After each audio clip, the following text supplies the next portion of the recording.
Good morning, Verona High School. I'm Chase Welcher. Today is Thursday, October 1st.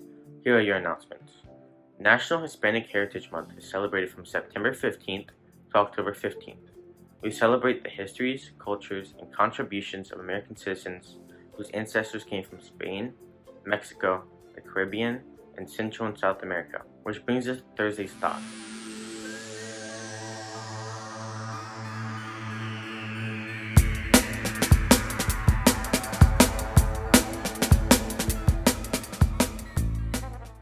Gabby Rivera is an American writer and storyteller.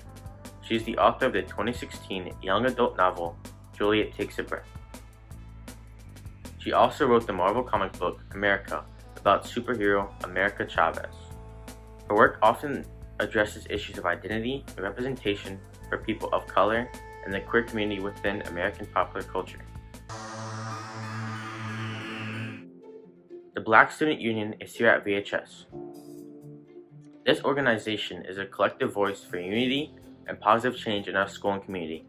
If interested, please see your English teacher or Ms. Spencer, the librarian, for information about the interest form.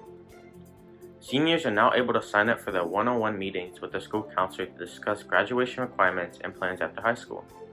Check the school counseling website to schedule your appointment. AP registration is now open. All students registered to take an AP exam must pay a $40 deposit per test by November 6, 2020. Please visit the link in the video description to submit payment. For questions, contact Ms. Butler in school counseling. The ODU admissions officer will have a virtual meeting on October 7th during this to discuss admission requirements and what the Old Dominion University has to offer students. Please complete the form in the video description if interested. That's all for the show today. I'm Chase Welcher. Be great, Blue Devils.